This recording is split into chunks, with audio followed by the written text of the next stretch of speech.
a attiré à lui. Il nous rassemble ce matin pour le célébrer, le louer, l'adorer, car il est seul digne de recevoir toutes ces choses. Et aujourd'hui, on est heureux, on a de la visite de Bruxelles, notre frère Philippe Ress et son épouse. Ça fait plaisir de les voir, bienvenue. Soyez les bienvenus à Verviers. C'est une joie de recevoir de la visite. Merci Seigneur. Et on va commencer ce moment de culte par la prière, si vous voulez.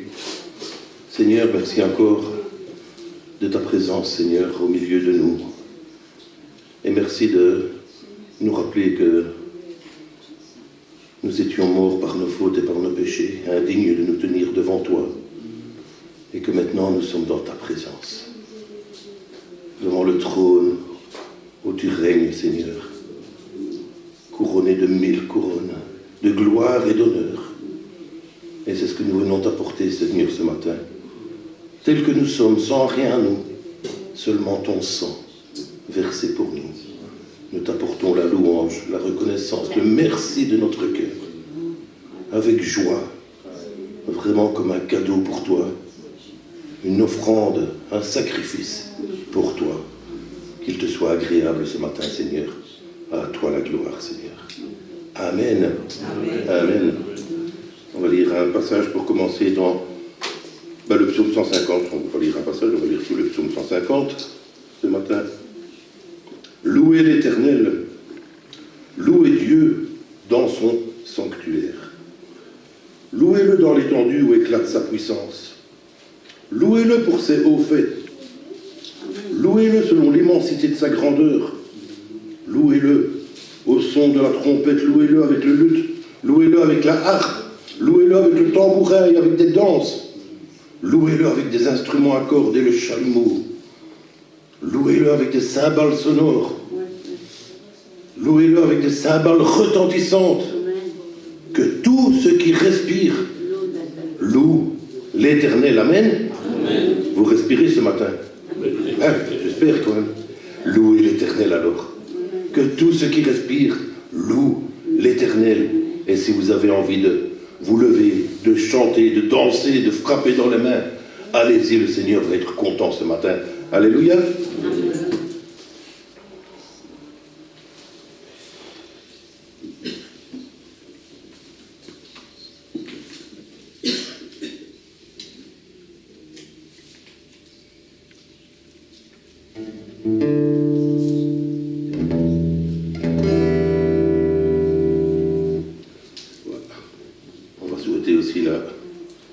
La bienvenue à Jésus ce matin. Il est là, avec nous.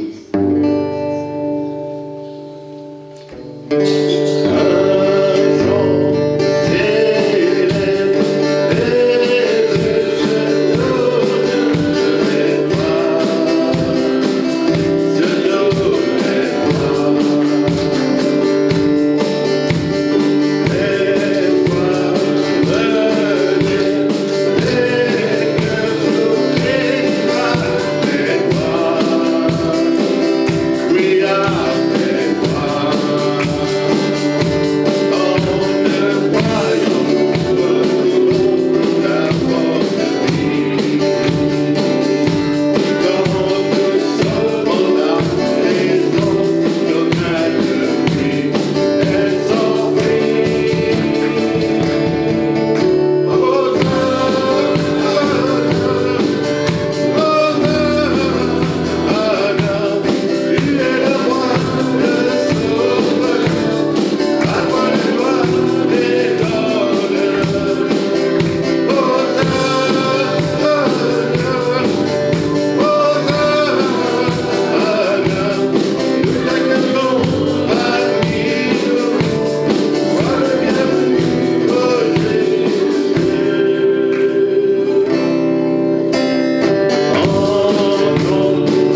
Gloire à Jésus.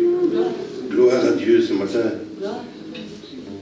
Lui qui n'a pas épargné son propre fils, mais qui l'a donné pour nous, en rançon pour nos péchés. Et nous avons le pouvoir de devenir enfants de Dieu. Et c'est ce que nous sommes, frères et sœurs, enfants de Dieu.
diable n'a plus d'emprise. Je sais qui je suis. Je suis enfant de Dieu. Qui es-tu? Je suis enfant de Dieu. Amen. Que chacun dise dans son cœur, je suis enfant de Dieu. Je ne suis plus esclave du péché. J'ai été libéré et je suis enfant de Dieu. Alléluia.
qui je suis.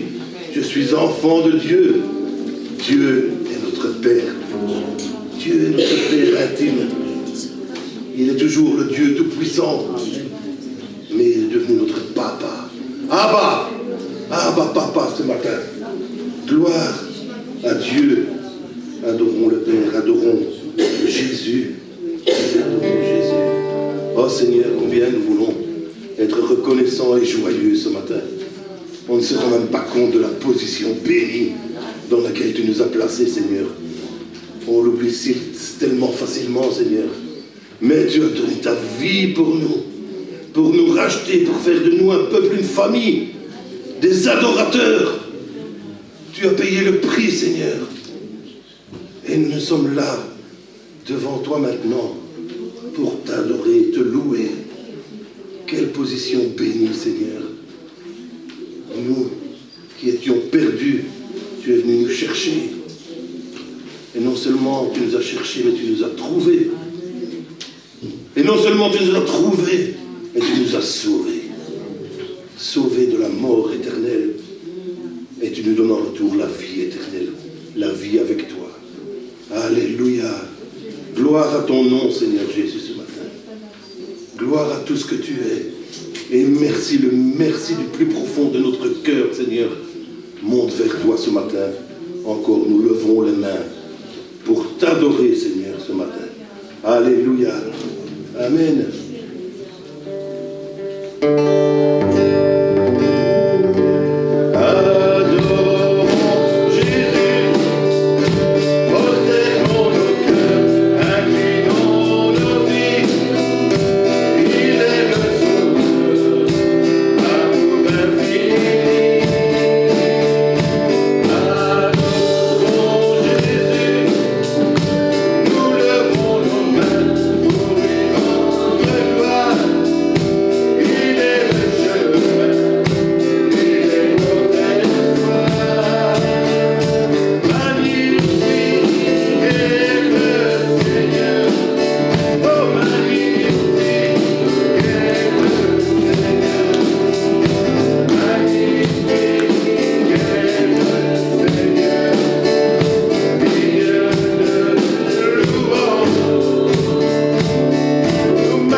On va laisser les enfants chanter. Réjouissez-vous, réjouissez-vous.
chanter avec eux, il faut leur raconter les histoires de la Bible, dès qu'ils sont petits.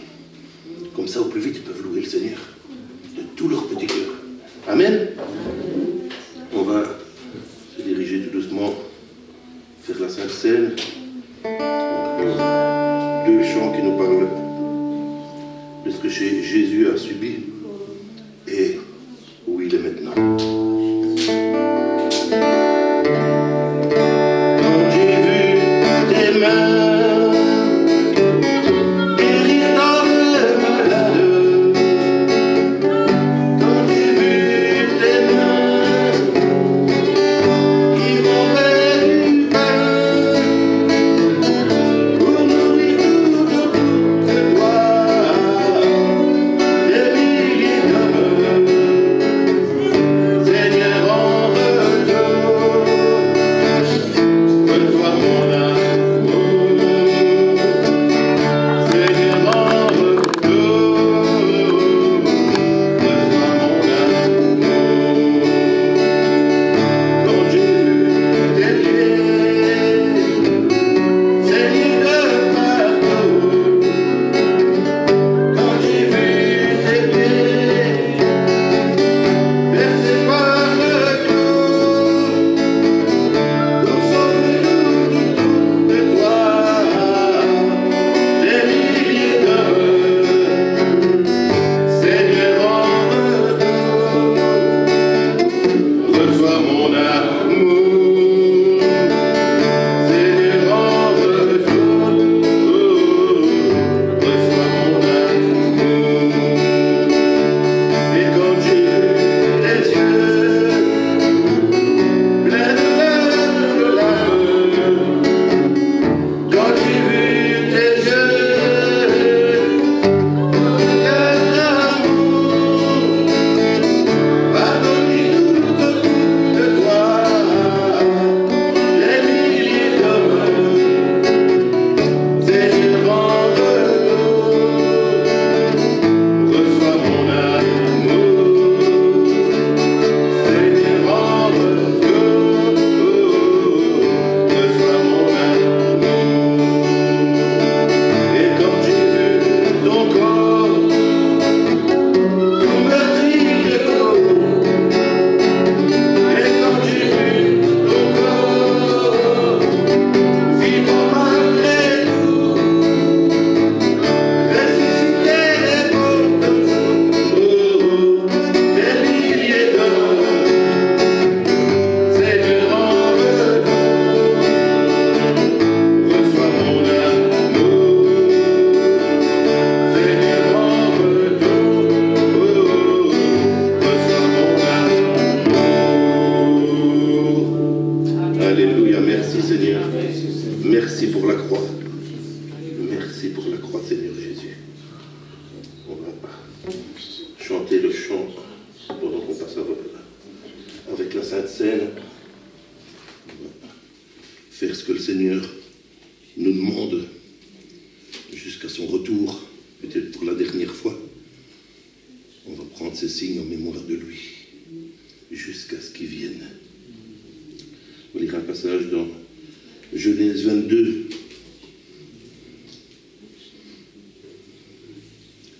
Dieu mit Abraham à l'épreuve et déduit Abraham, et il répondit, me voici.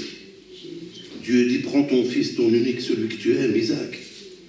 Va-t'en au pays de Morija, et là, offre-le en holocauste, sur l'une des montagnes que je te dirai. Abraham se leva. De bon matin, c'est là son âne est pris, avec lui 2 serviteurs et son fils Isaac. Il fendit le bois pour l'holocauste, et partit pour aller au lieu que Dieu lui avait dit.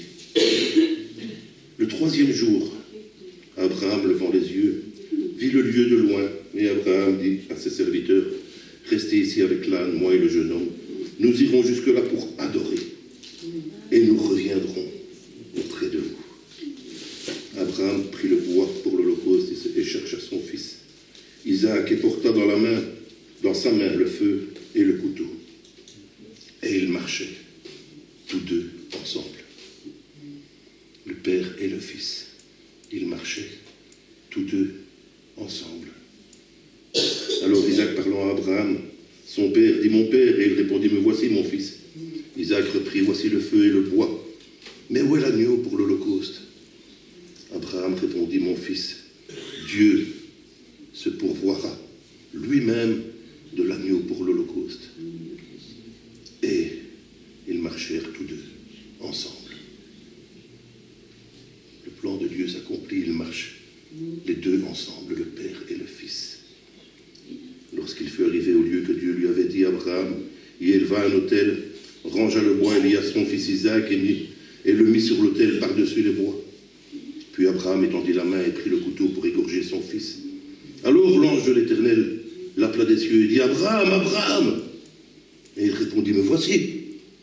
L'ange dit, n'avance pas ta main sur l'enfant, ne lui fais rien, car je sais maintenant que tu crains ton Dieu et que tu n'as pas refusé ton fils, ton unique. Abraham leva les yeux et vit derrière un bélier qui, retenu par un buisson, par les cornes, et Abraham alla prendre le bélier et l'offrit en holocauste à la place de son fils. Abraham donna à ce lieu le nom de Yahvé-Jiré. C'est pourquoi on dit aujourd'hui, à la montagne de l'Éternel, il sera pourvu. Ils marchaient les deux ensemble. Où est l'agneau pour l'Holocauste? Évangile de Jean.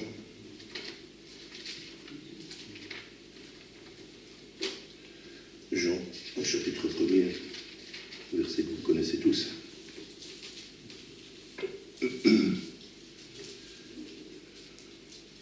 Il vient se faire baptiser, et quand Jean le voit, verset 29, il vit Jésus venant à lui, et il dit, voici l'agneau de Dieu qui ôte le péché du monde. Dieu se pourvoira de l'agneau. Voilà l'agneau de Dieu qui ôte le péché du monde. Et un peu plus loin, il dira, celui-ci est mon fils bien-aimé, en qui j'ai mis toute mon affection, le Père et le Fils. Ils allaient, les deux, ensemble. Évangile de Matthieu.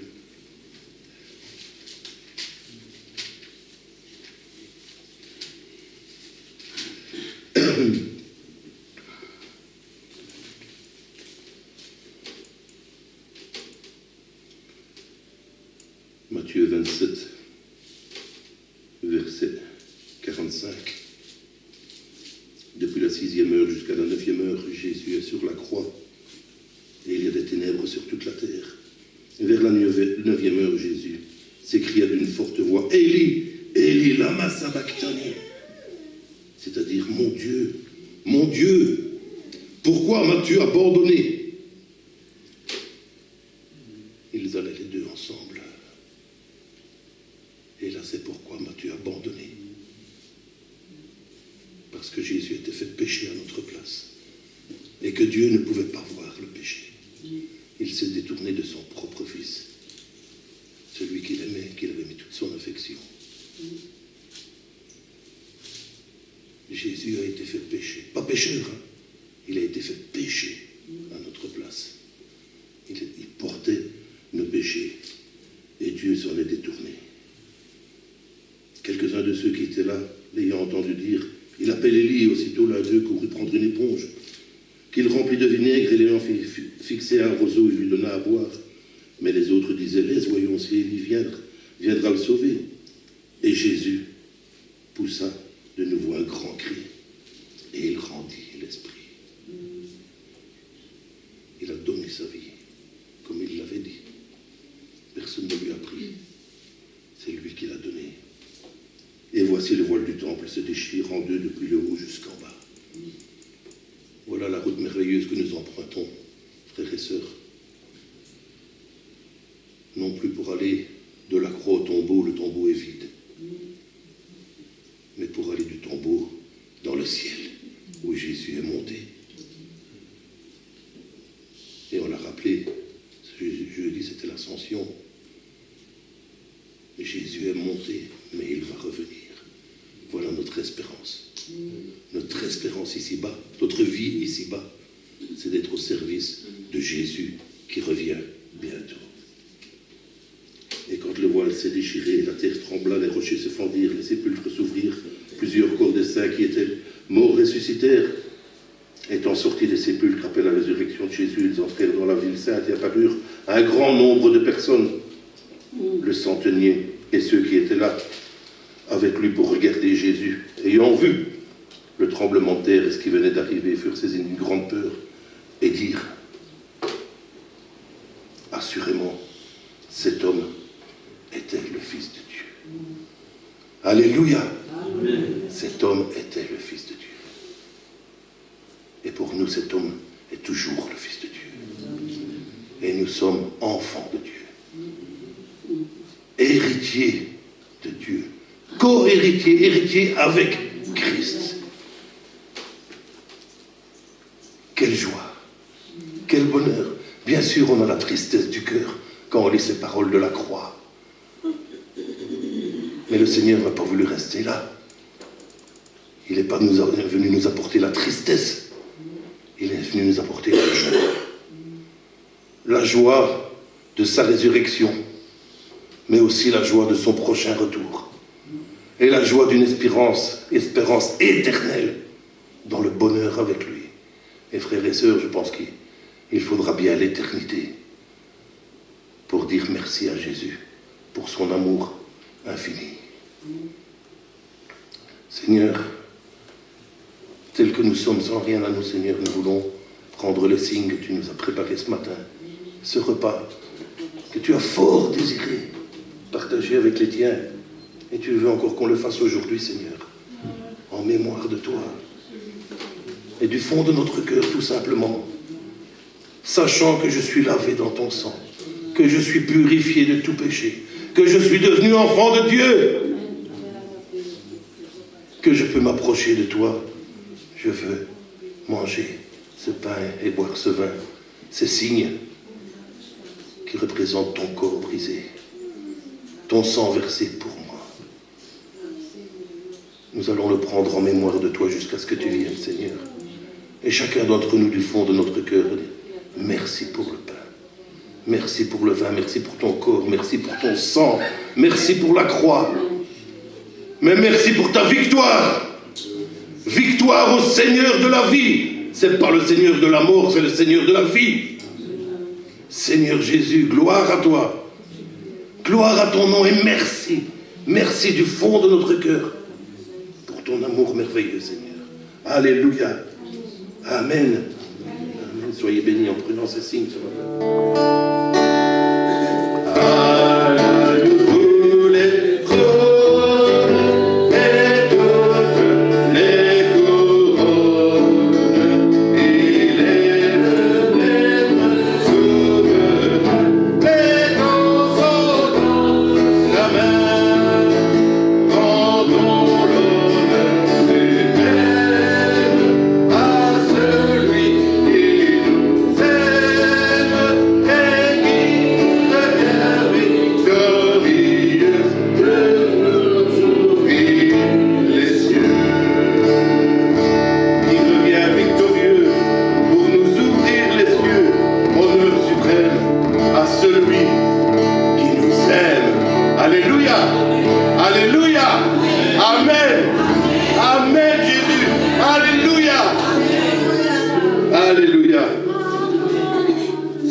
On est heureux d'avoir Philippe avec nous ce matin.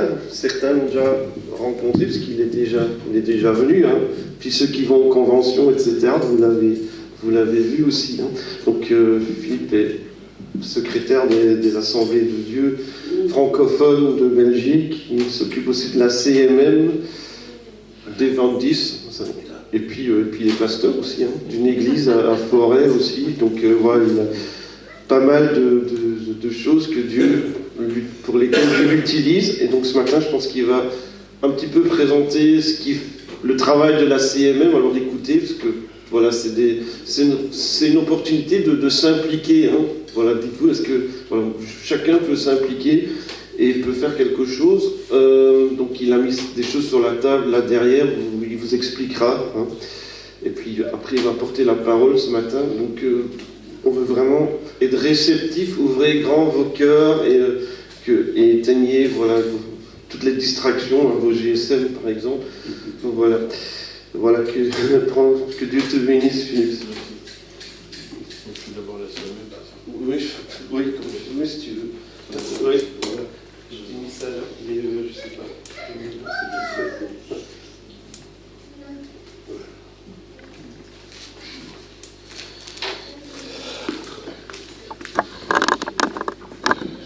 Voilà, bonjour à tous, avec mon épouse Anne-Marie, qui est là. Nous sommes très heureux d'être avec vous ce matin. Nous remercions vos pasteurs pour l'invitation. Heureux de partager ce moment avec les collègues que nous apprécions bien. Je vois que Howard, au piano, tu joues à l'oreille. Hein? Oui. Formidable. Que j'ai bien aimé. C'est un talent que je ne connaissais pas. Super. Voilà, très heureux. Donc on va d'abord partager la CMM. CMM, Christ de maison en maison. La CMM existe depuis les années 1950 en Belgique, depuis 1974. Et elle met à disposition des matériels, mais aussi des méthodes tirées de toutes ces décennies d'expérience. Donc, c'est-à-dire que nous ne sommes pas des donneurs de leçons. On ne vient pas vous dire comment il faut faire, mais simplement vous partager l'expérience et vous présenter aussi les outils au service de ces expériences. Il y a 3 domaines particuliers dans l'évangélisation. Il y a déjà le travail de préparation et d'accompagnement et même de suivi de la prière, pour lequel nous avons des outils très particuliers et bien ciblés, parce que les églises prient, vous priez, nous le savons bien, mais il y a parfois des sujets de prière spécifiques à l'évangélisation qui vont véritablement toucher les cibles prioritaires, parce que la prière, c'est pas simplement « Seigneur sauve » ou « Bénis les gens », bien sûr, mais il faut s'attaquer aux forteresses qui retiennent les âmes captives, parce que nous savons que ce n'est pas contre la chair et le sang que nous luttons, mais contre les autorités, les dominations, etc. Et donc, il faut vraiment des prières spécifiques. Alors, pour ce faire, vous avez ce petit fascicule, une feuille de route, 21 jours pour atteindre le but. Vous avez dedans, donc, sur 21 jours, utile notamment pour, lorsque vous voulez, vous prévoyez un événement d'évangélisation, vous voulez précéder ce moment d'évangélisation de 3 semaines de prière. Alors ça ne veut pas dire 3 semaines de réunion de prière, mais en tout cas où chaque membre de l'Église, chaque frère ou sœur qui sont désireux de voir des âmes sauvées vont se dire chaque jour je vais apporter un sujet de prière spécifique. Donc chaque jour vous avez un verset de la parole de Dieu avec un commentaire contemporain, c'est-à-dire actualisé, et des sujets de prière spécifiques à l'évangélisation. Je prends une page comme ça. Par exemple, le 7e jour, il est dit, au niveau des sujets de prière, « Priez que le diable soit défait dans les lieux et les domaines où il a imposé sa domination. » Ce n'est pas des sujets de prière que l'on apporte tous les jours, ça. Vous avez le droit de me répondre. Poliment, mais vous pouvez me répondre.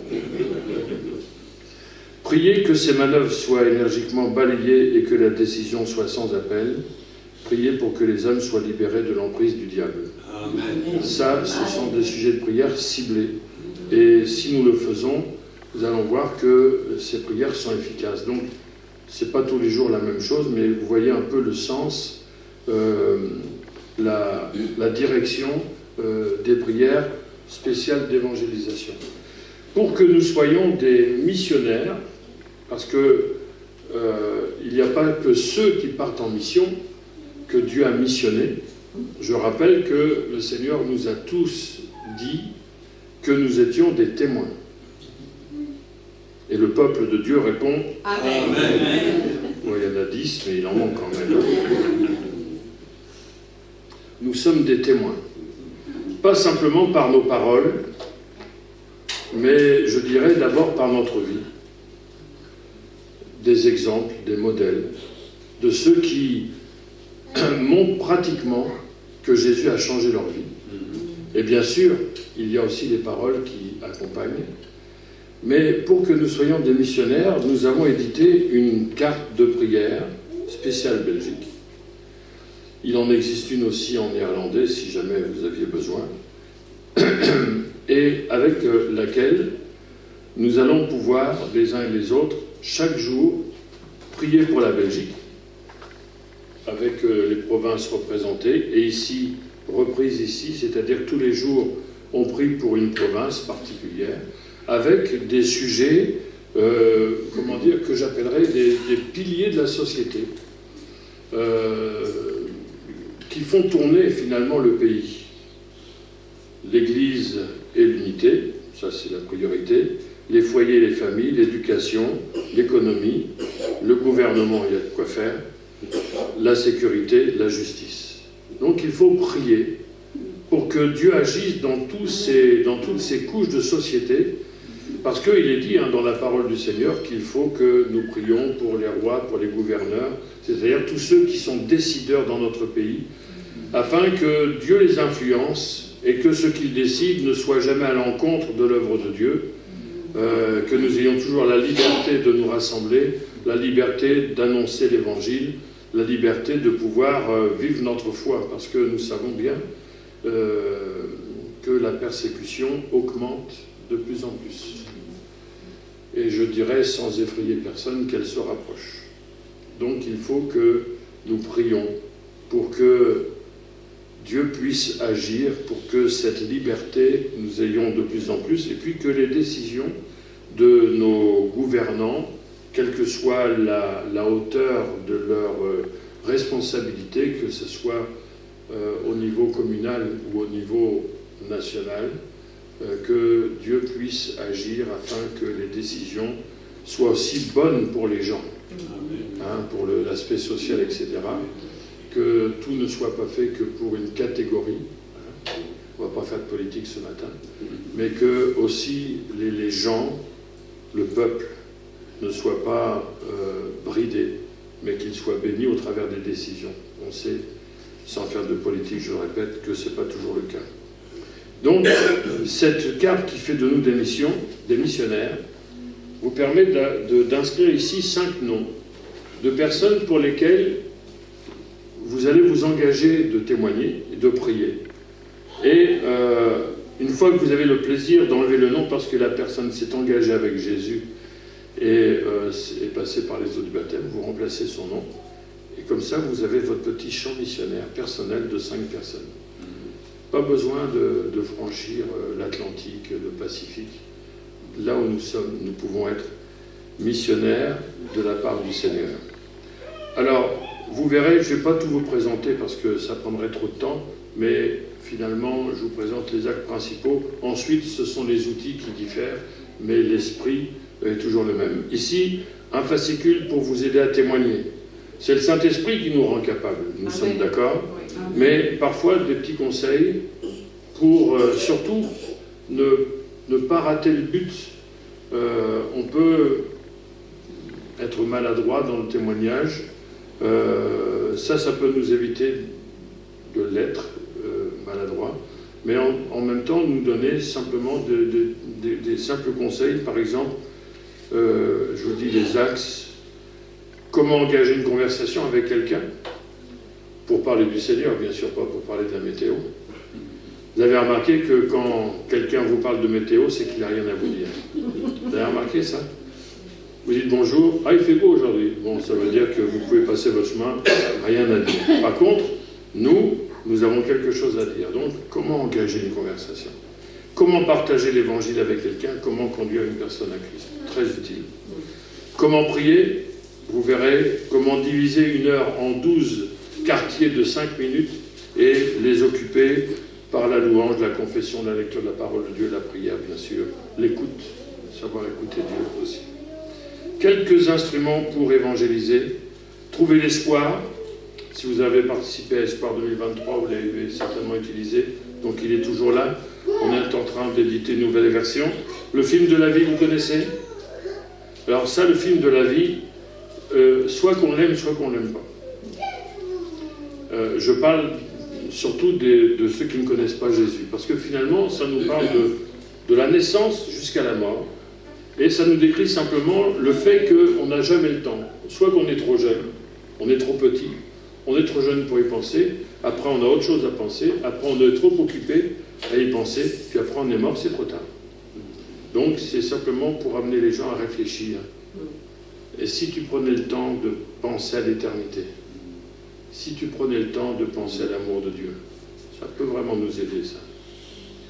Celui-ci et celui-là, ils ont le même message, sauf que celui-ci est en français et celui-ci est en 7 langues, dont le roumain, l'anglais, le flamand, l'espagnol, l'allemand, l'arabe.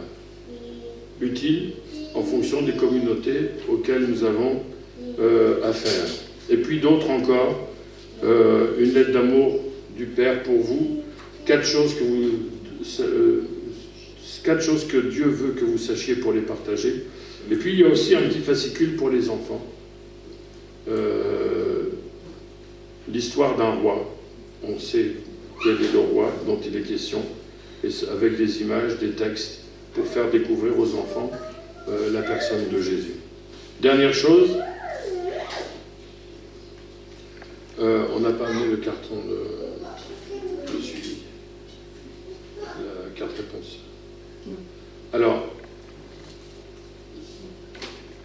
en principe, quand on fait de la prospection, parce que nous travaillons surtout au niveau de la prospection, alors les gens parfois nous disent, vous savez, aujourd'hui, avec tout ce qu'il y a dans les boîtes, et c'est vrai, les boîtes à lettres, on pourrait remplir une brouette par semaine à peu près. J'exagère un peu, mais il y a des petites brouettes. C'est vrai que parfois on peut se dire, mais est-ce que c'est encore efficace? Il ne faut pas confondre le témoignage personnel avec la distribution de flyers dans la boîte. La distribution de flyers, le flyer par lui-même, n'a pas vocation à convertir quelqu'un. C'est une information. C'est-à-dire que vous allez informer votre quartier en distribuant régulièrement des flyers qu'il y a des personnes qui pensent aux gens et qu'il y a une église qui travaille dans la commune pour distribuer la bonne nouvelle. C'est ça le flyer. On ne compte pas sur le flyer pour que les gens viennent, même si parfois ça marche, même si parfois des gens viennent. Mais ce n'est pas le rôle du flyer. Pour que quelqu'un vienne, c'est notre rôle à nous. Le flyer, c'est simplement pour dire nous existons et nous vous faisons connaître qu'il y a une église qui vous aime et qui pense à vous et qu'il y a un Seigneur qui peut répondre à tous vos besoins. C'est ça le rôle du flyer. Donc il ne faut pas confondre témoignage personnel et distribution de flyers, c'est complémentaire. Je me souviens, une des premières églises dont nous avons été pasteurs, c'était dans un quartier pavillonnaire, c'était même une maison transformée en église, et on avait distribué des flyers dans la rue d'à côté. Et la personne nous dit, mais votre église, elle est où? Moi, je dis, juste derrière chez vous. Il ne le savait pas. Donc, c'est utile que la ville de Verviers sache qu'il y a une église qui croit en Jésus, le Sauveur, et qui, au travers des différents messages qui sont sur les flyers, leur fait connaître que Jésus est le Sauveur, il est le Seigneur, il est celui qui guérit, il est celui qui répond à la prière, il est celui qui revient, il est celui qui nous donne une espérance glorieuse. C'est ça le rôle du flyer. Donc c'est important. Vous faites connaître à vos voisins que nous existons. Nos flyers sont souvent équipés de cartes réponses, mais quand elles n'en ont pas, nous en avons édité, la carte réponse permet de boucler la boucle.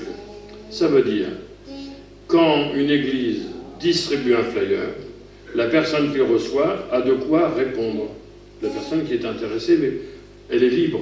Donc ce sont des réponses qui sont sérieuses, puisqu'elles ne sont pas provoquées. Les gens, ils sont chez eux, et puis ils renvoient, ou pas, le coupon-réponse pour dire « nous aimerions en connaître un peu plus sur Jésus », par exemple, et ils répondent et ils cochent des cases où ils ont un choix de 2 ou 3 documents, dont celui-ci, 7 jours avec Jésus.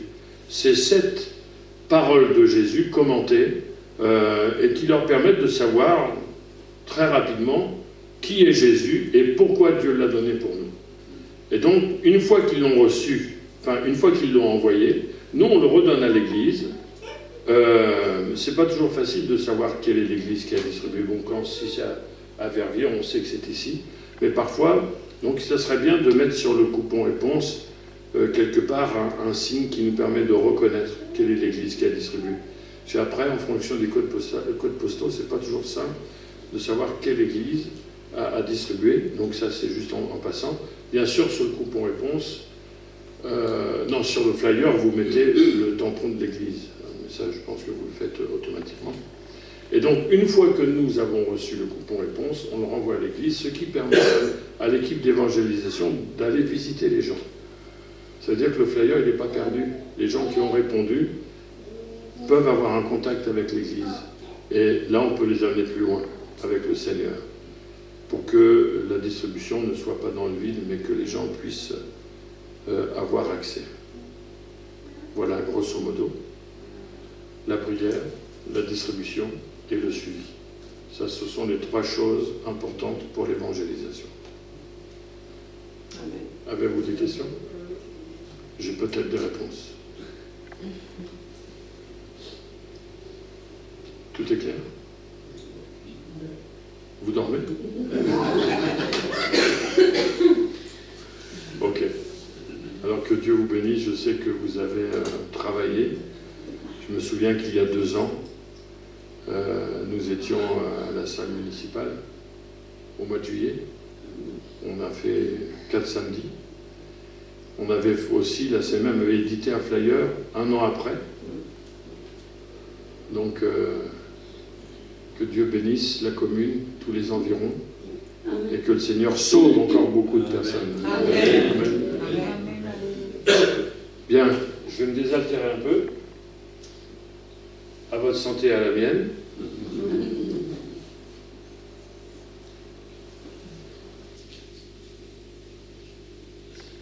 Et on va partager la bonne parole de Dieu. Et on va demander au Seigneur de nous aider. Seigneur, merci de pouvoir nous tenir devant toi. Nous ne voulons jamais oublier que tu es le premier auditeur de tout ce que nous disons et faisons. Et nous avons besoin de ton esprit pour que ta parole qui a été inspirée puisse être aussi apportée avec cette même onction, avec cette même inspiration, cette direction pour que nos cœurs soient encore touchés et que tu puisses ainsi bénir nos vies au travers de ta parole. Bénis donc ces instants, aide-moi à porter comme il le faut et aide-nous, chacun en particulier, à recevoir ta parole. Qu'elle soit comme une eau fraîche, comme une bénédiction, comme quelque chose qui change notre vie, qui la rend belle entre tes mains. Seigneur, merci pour ta grâce, dans le précieux nom de Jésus. Amen. Amen. Voilà, j'aimerais que nous encourager à voir à quel point Dieu s'intéresse à nous et à quel point il prend soin de nous. J'ai toujours été touché, émerveillé par la proximité que Dieu veut avoir avec nous. Nous savons qu'il n'est pas loin de nous, puisque Jésus nous l'a rapproché. La parole de Dieu nous dit que jadis nous étions éloignés, mais nous avons été rapprochés par le sang de Christ. Mais il faut que nous puissions voir d'une manière très pratique à quel point le Seigneur prend soin de nous. Une première lecture dans l'Évangile selon Luc, juste le verset 35.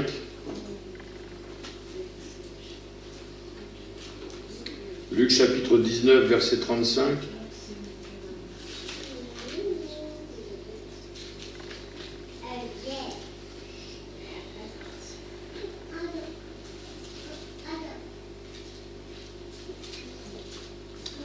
Et ils amenèrent à Jésus l'ânon, sur lequel ils jetèrent leurs vêtements et firent monter Jésus.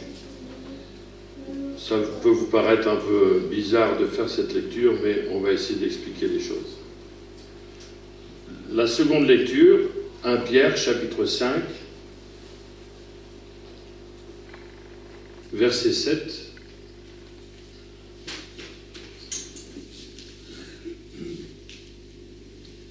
Pierre chapitre 5 verset 7.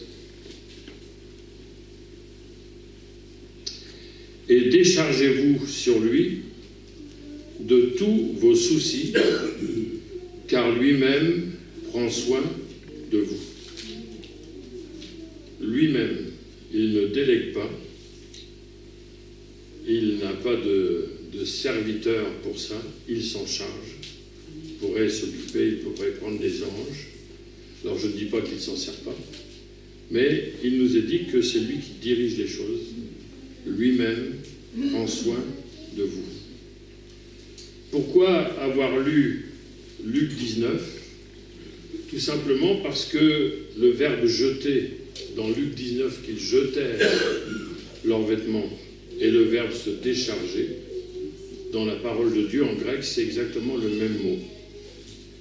Ça veut dire que à quel point nous devons nous débarrasser de nos fardeaux.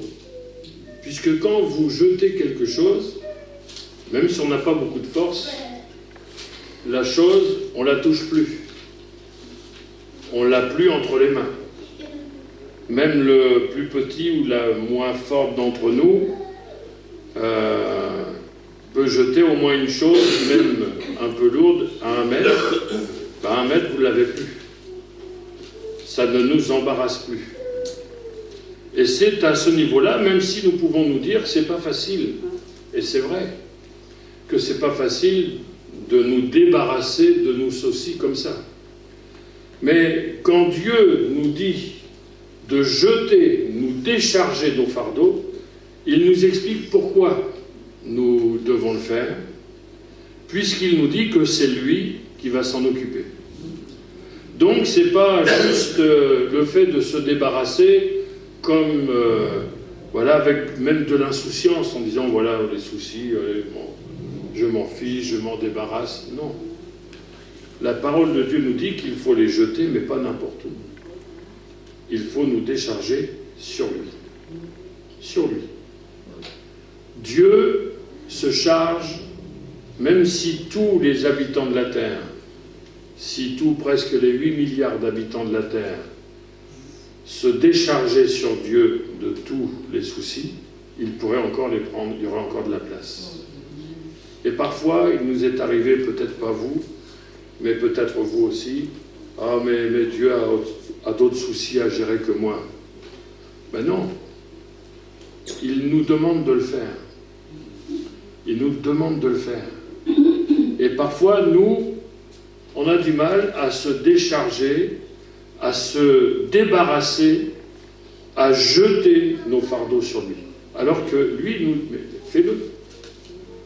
Donc si nous sommes accablés de soucis et de fardeaux, il ne faut surtout pas nous en prendre au Seigneur, puisque lui nous dit, qu'est-ce que tu attends ? Décharge-toi. Ne les porte plus sur toi. Parce qu'un souci, c'est une chose, quoique tout dépend de l'importance de ce souci, mais plusieurs, ça devient ingérable. Alors que Dieu veut, lui, s'en occuper. Il y a une traduction que j'aime beaucoup de ce verset 7, où, au lieu de « car lui-même prend soin de vous », j'ai trouvé cette traduction « Dieu se met en peine de vous ». Et moi, ça me bouleverse. Et je crois que je n'ai pas encore tout à fait réalisé cette profondeur. Dieu se met en peine de nous. Le Dieu qui gère l'univers, le Dieu créateur, le Dieu qui a créé des choses dont nous ignorons même l'existence et que l'éternité nous fera découvrir, il se met en peine de nous. C'est-à-dire que rien ne s'échappe à l'attention aimante de Dieu. Rien ne lui échappe. Il n'y a pas une seule chose qu'il ne connaît pas. Il n'y a pas une seule chose dont il ne peut pas nous aider. Il n'y en a pas une. Il se met en peine de nous. Le psaume 103, verset 13. Alors, je crois que je vais m'épargner de chercher les versets, puisque le frère, là, il fait un beau travail. Donc, je vais juste me retourner. Le psaume 113, verset 13. Comme un père, voilà qui est Dieu. Amen. Ah non, il en manque 7. Amen. Ah bon, il n'y en a plus qu'un, mais ça va. Comme un père a compassion de ses enfants, l'Éternel a compassion de ceux qui le craignent. Comme un père. Et pas n'importe quel père, parce que c'est vrai qu'il est arrivé parfois que des amis, quand on leur parlait, vous savez, Dieu est un père, mais ils avaient une mauvaise expérience du père, donc leur dire que Dieu est comme un père, ça ne marchait pas. Mais lui, c'est un bon père céleste. C'est pas un bon pépère. C'est pas le pépère gâteux. C'est parfois on le prend un peu pour un pépère gâteux qui voit, c'est un peu comme Jacob qui allait voir Isaac, qui voyait plus rien et qui l'a roulé. Non, il ne faut pas faire ça. Il n'y a rien à voir avec Isaac. Mais c'est un bon père. Et il a compassion. C'est-à-dire que il est remué au plus profond de lui en ce qui nous concerne, et notamment en ce qui concerne nos soucis et nos fardeaux. La compassion, vraiment avoir une passion avec. Il partage nos passions. Non pas passion dans le mauvais sens du terme, mais tout ce qui nous concerne, il le partage, il se met en peine de nous. Il y a un texte qu'il faut lire aussi, celui de Zacharie, chapitre 2, verset 8.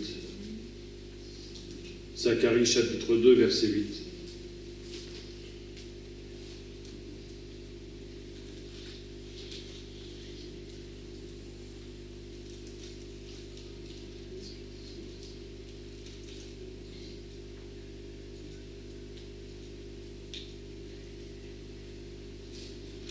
Car ainsi parle l'Éternel des armées, après cela viendra la gloire. Il m'a envoyé vers les nations qui vous ont dépouillés, car celui qui vous touche, et il s'agit des enfants de Dieu, celui qui vous touche à la prunelle de son œil. Ça veut dire deux choses. Ça veut dire, Dieu veut exprimer ici, c'est-à-dire ce qui a de la valeur à ses yeux. Mais en même temps, puisque la parole de Dieu nous dit que l'œil de l'Éternel est sur ceux qui le craignent, ça veut dire que, comme Dieu a les yeux sur nous, c'est comme si, quand on nous touche, on touchait son œil. Celui qui vous touche à la prunelle de son œil. Puisque lui a ses regards sur nous, nous toucher revient au fait de le toucher lui. Vous avez remarqué que quand vous regardez un œil de près, il reflète ce qu'il est en train de regarder. Et quand Dieu nous regarde, il nous voit, les gens nous voient dans la prunelle de son œil. Donc, celui qui nous touche la prunelle de son œil. Rouspétez pas après votre voisin. Remettez-le entre les mains du Seigneur. Avec votre patron, votre chef. Avec parfois les gens de la famille qui ne sont pas forcément très tendres avec nous. Laissez faire le Seigneur. Celui qui vous touche la prunelle de son œil. Amen. Amen.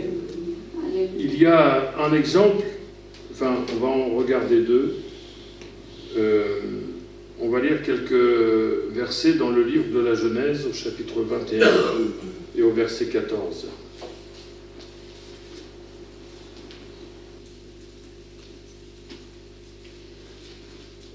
Genèse, chapitre 21, verset 14.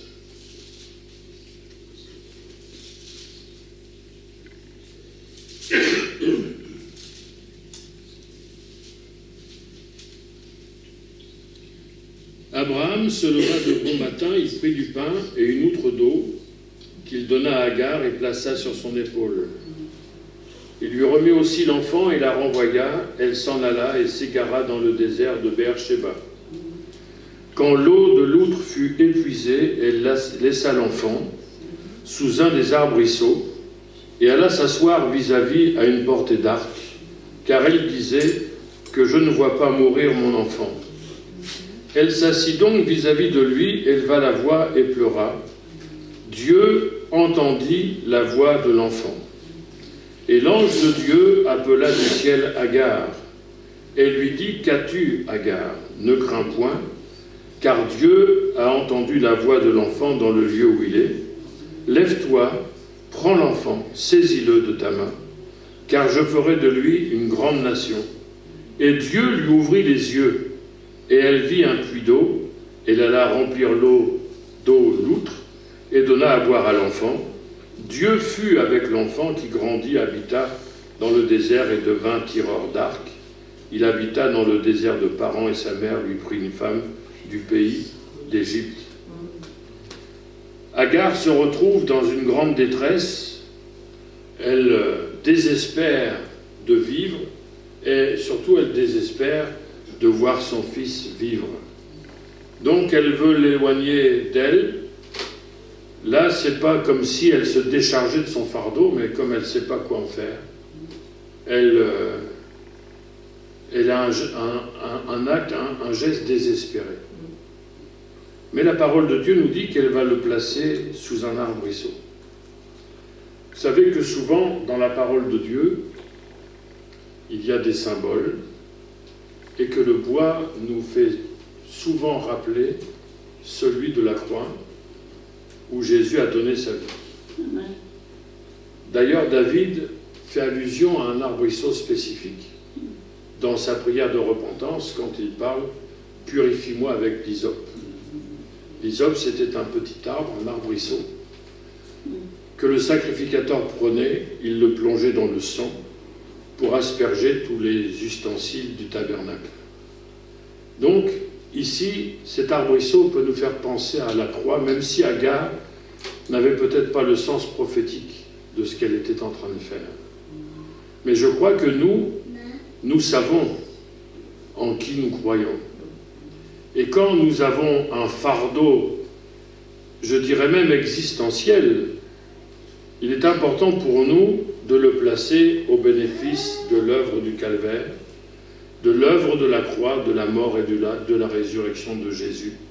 Parce que finalement, c'est en lui et par lui que nous pouvons trouver les solutions dont nous avons besoin.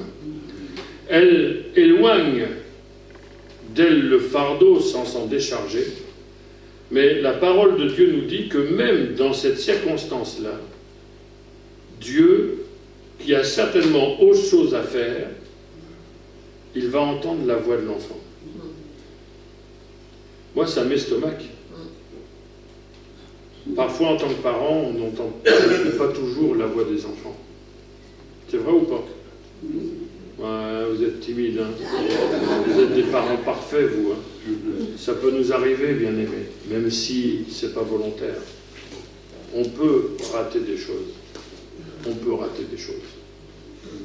Mais Dieu, lui, il entend.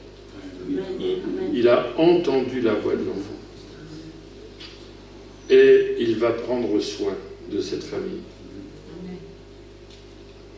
Dieu se met en peine de nous. Sarah, elle renvoie Agar. Bon, on ne juge personne. Abraham, il fait ce que sa femme lui dit.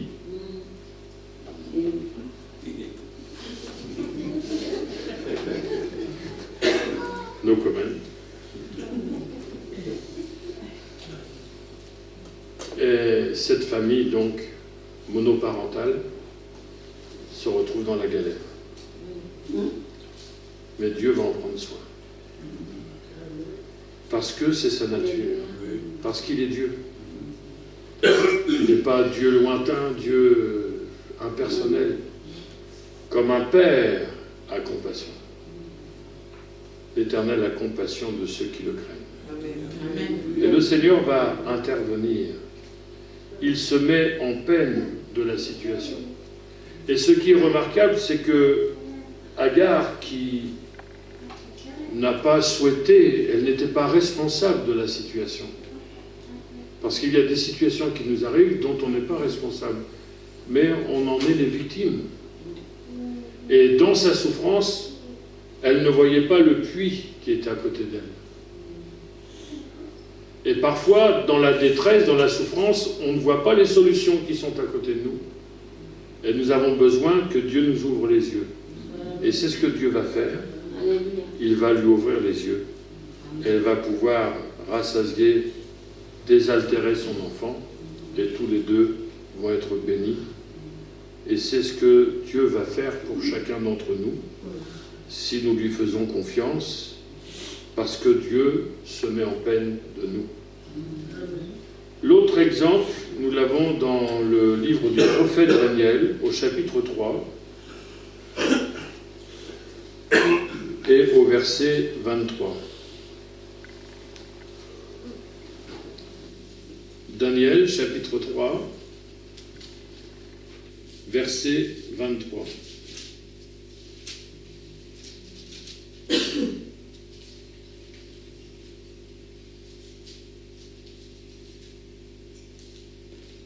Donc nous connaissons le récit, j'abrège la lecture, des compagnons de Daniel qui vont être jetés dans la fournaise. Daniel chapitre 3 verset 23. Et ces trois hommes, Shadrach, Meshach et Abednego, tombèrent liés au milieu de la fournaise ardente. Alors le roi Nebuchadnezzar fut effrayé et se leva précipitamment. Il prit la parole et dit à ses conseillers: n'avons-nous pas jeté au milieu du feu trois hommes liés? Ils répondirent au roi: certainement au roi. Il reprit et dit: eh bien, je vois 4 hommes sans lien qui marchent au milieu du feu et qui n'ont point de mal. Et la figure du 4e ressemble à celle d'un fils des dieux. Ensuite, Nebuchadnezzar s'approcha de l'entrée de la fournaise ardente et prenant la parole, il dit: Shadrach, Meshach et Abednego, serviteurs du Dieu suprême, sortez et venez. Et Shadrach, Meshach et Abednego sortirent du milieu du feu. Les satrapes, les intendants, les gouverneurs et les conseillers du roi s'assemblèrent. Ils virent que le feu n'avait eu aucun pouvoir sur le corps de ces hommes, que leurs cheveux n'avaient pas été brûlés, que leurs caleçons n'étaient point endommagés, et que l'odeur du feu ne les avait pas atteints. Nebuchadnezzar prit la parole et dit: béni soit le Dieu de Shadrach, de Meshach et d'Abednego, lequel a envoyé son ange et délivré ses serviteurs qui ont eu confiance en lui et qui ont violé l'ordre du roi et livré leur corps plutôt que de servir et d'adorer aucun autre Dieu que leur Dieu. Il arrive que, tout en étant des chrétiens qui aiment le Seigneur, qui lui sont fidèles, nous passons par des épreuves terribles. La fournaise, chauffée 7 fois plus que d'habitude, est une épreuve terrible. Mais Pierre nous demande de ne pas être surpris de la fournaise dans laquelle nous sommes.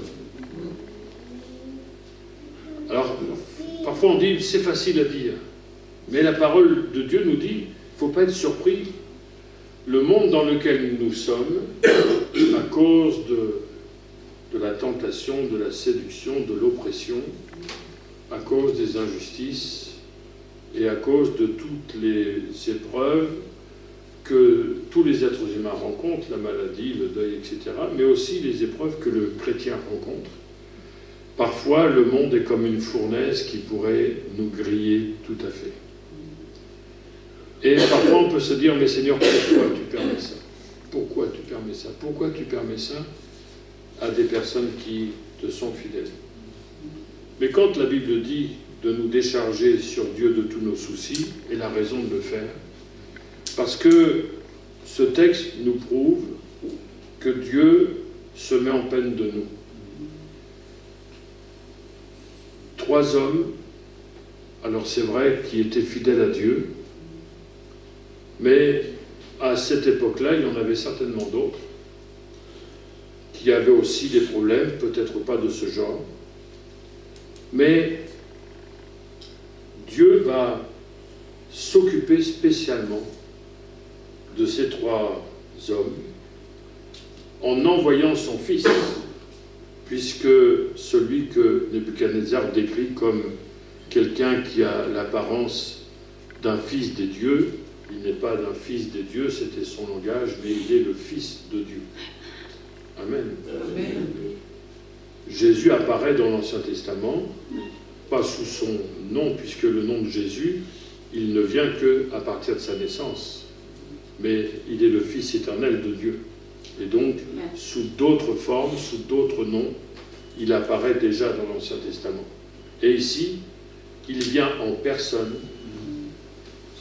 soutenir ses fidèles, ses serviteurs, à un tel point qu'ils sont capables de marcher dans cette fournaise chauffée 7 fois plus.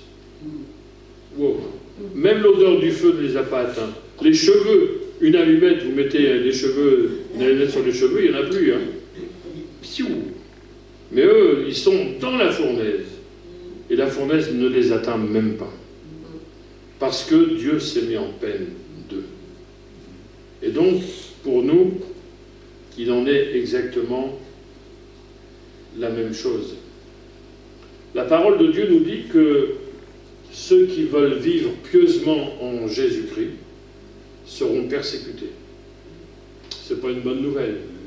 Mais quand on cite ce verset-là, il ne faut jamais oublier l'autre, où il nous est dit que Dieu sait délivrer de l'épreuve les hommes pieux.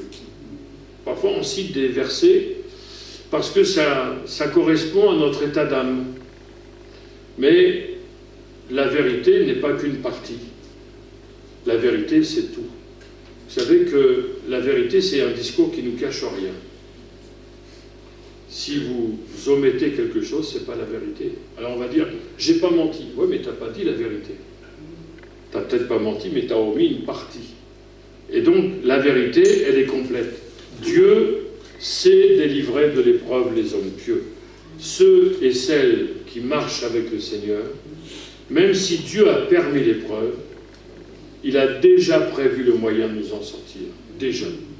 Parce qu'il se met en peine de nous. L'épreuve, ce n'est pas quelque chose qui nous accable d'une manière arbitraire, d'une manière hasardeuse.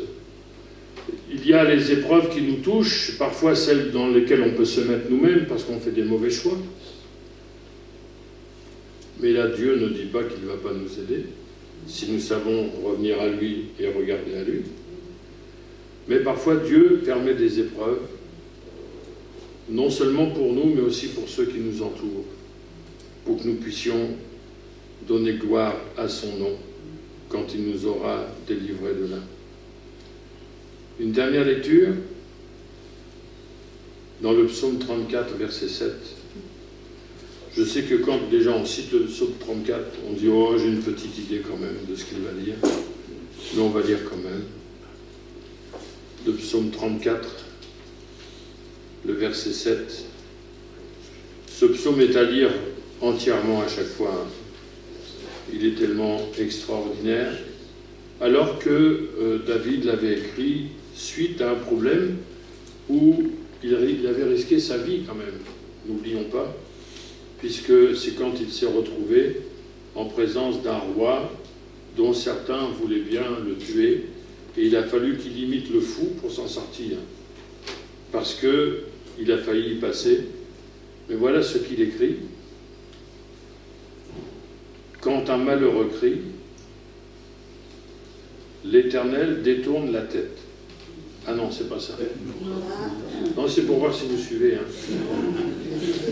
Pour voir si vous dormez ou si vous suivez un peu. Quand un malheureux crie, l'Éternel entend. Il n'a pas besoin de faire d'efforts. Il n'a même pas besoin de prêter l'oreille parce qu'il se met en peine de nous. Il se soucie de nous.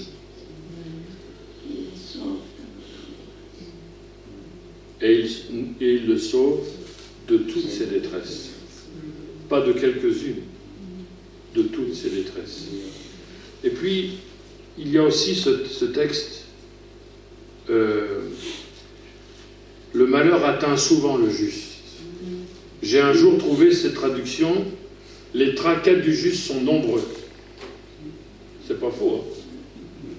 Les tracas du juste sont nombreux. Donc, si nous avons beaucoup de tracas, ça ne remet pas en cause notre foi, notre amour pour le Seigneur. Le nombre d'épreuves ne nous qualifie pas. Bien au contraire. Les tracas du juste, quelqu'un qui veut être agréable à Dieu, qui marche dans les voies de Dieu, qui a la foi dans le Seigneur, qui est fidèle au Seigneur et qui lui fait confiance. La Bible dit que ces tracas sont nombreux. Et nombreux, ça veut dire nombreux. Je ne suis pas fort en maths, mais nombreux, je sais que c'est nombreux. Mais l'Éternel l'en délivre. Qu'est-ce que vous êtes timide, hein? Il ne faut pas être timide pour dire de bonnes choses. C'est pour les mauvaises qu'il faut être très timide. Mais l'Éternel l'en délivre toujours. Ah, toujours. Tous les jours. Tous les jours. Toujours. Tous les jours. Il n'y a pas un moment où le Seigneur ne manquera de le faire. Et il est bon de rappeler ça à notre cœur, à notre âme. Vous savez que David, parfois, se parlait à lui-même. Et il invitait son âme à bénir le Seigneur. Parce que notre âme, ce n'est pas notre esprit. Quand nous nous sommes convertis, ou avant de nous convertir, notre esprit était mort. La Bible dit, vous étiez morts dans vos péchés. Pourtant, Paul écrit à des vivants. Et quand Dieu nous a fait naître de nouveau, il a ramené notre esprit à la vie. Et il n'y a que notre esprit qui est en contact avec Dieu. Notre âme, non. C'est notre esprit qui est en contact avec Dieu. C'est notre esprit que le Saint-Esprit a ressuscité. Et c'est pour ça que, en esprit, nous sommes assis avec Jésus dans les lieux célestes. Amen. Et qu'il nous a bénis de toutes les bénédictions spirituelles en Christ. Amen. Et donc notre âme qui est proche des choses de la terre et proche des choses du corps, parfois, elle nous attire vers le fond. Et c'est notre vie spirituelle qui va amener notre âme à relever la tête. C'est la vie spirituelle qui va encourager notre âme. Et c'est ce que David fait. Il dit, mon âme, il parle à son âme, mon âme bénis, puisqu'il y a un S à bénir. Bénis l'Éternel et n'oublie aucun de ses bienfaits. Donc parfois il faut s'encourager.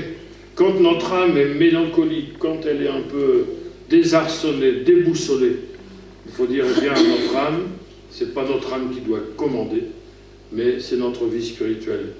Mon âme bénit l'Éternel. Voilà, toi tu ressens d'une manière particulière les souffrances de la vie, mais l'Esprit qui est en nous nous encourage toujours dans la foi à nous confier sur le Seigneur.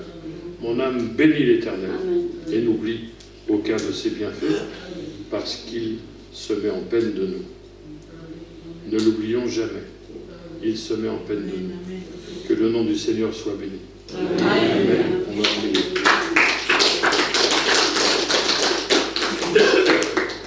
Seigneur, aide-nous à placer ta personne et ta parole au-dessus de tout et au-dessus de nos ressentis, de nos sentiments et je dirais même de nos états d'âme. Tu les connais, Seigneur. Et nous te remercions parce que tu ne nous juges pas pour nous délaisser, bien au contraire. Tu veux encore ce matin nous encourager à nous tourner vers toi. Tu as dit dans ta parole, tournez-vous vers moi et vous serez sauvés. Ce n'est pas simplement pour le pécheur perdu, mais c'est aussi pour celui ou celle qui a besoin d'un secours particulier. Que ce matin, Seigneur, tu nous encourages à te faire confiance, à nous abandonner entre tes mains et à nous décharger sur toi pour ne plus les reprendre de tous nos soucis, parce que nous réalisons de mieux en mieux, de plus en plus, que tu te mets en peine de nous et que tu veux que nous soyons heureux de t'appartenir, heureux de te connaître. Merci d'être pour nous ce Père bienveillant, ce Seigneur et ce Sauveur tout-puissant. À ton nom soit la gloire. Dans le nom de Jésus, bénis mes bien-aimés, tu connais ceux qui peut-être passent par de grandes difficultés. Fais leur grâce, que ce matin soit le matin de la victoire, que là où ils sont, ils puissent la saisir, s'en emparer et partir sur de nouvelles bases, celles de ta grâce, de ta compassion, celles de la délivrance et de la victoire intérieure. À toi soit la gloire dans le précieux nom de Jésus. Amen.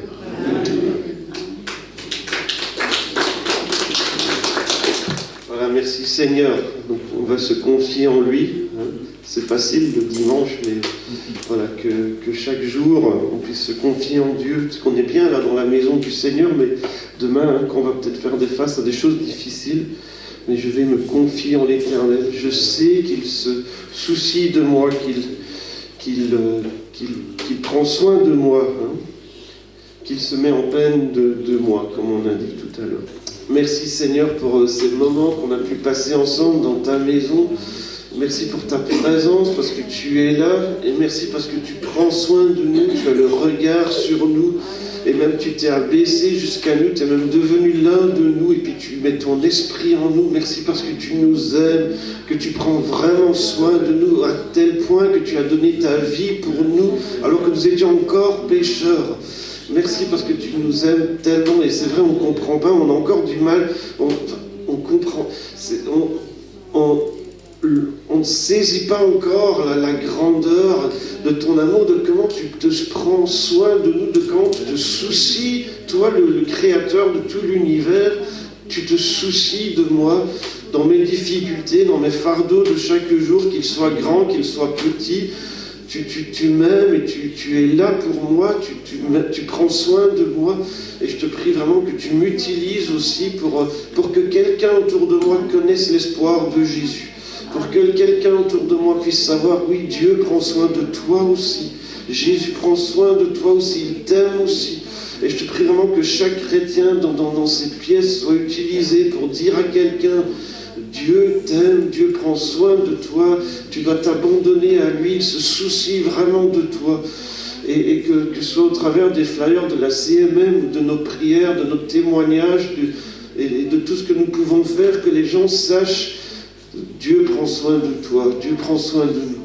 Merci Seigneur pour ce que tu fais dans nos vies. Et je prie vraiment que tu bénisses chaque personne qui est là ce matin, dans le nom de Jésus. Alors que nous rentrons à la maison, bénis particulièrement les mamans, puisque c'est la fête des mamans, qu'elles soient vraiment bénies, et que ce soit vraiment un jour de bénédiction, où elles peuvent se sentir proches du Seigneur, dans le nom de Jésus. Merci Seigneur. Amen. Voilà, donc oui, bonne fête à toutes les mamans. Voilà, les mamans, et puis voilà, les grands-mamans, les jeunes et les moins jeunes. Mais voilà, que Dieu vous bénisse aujourd'hui. Voilà, à bientôt.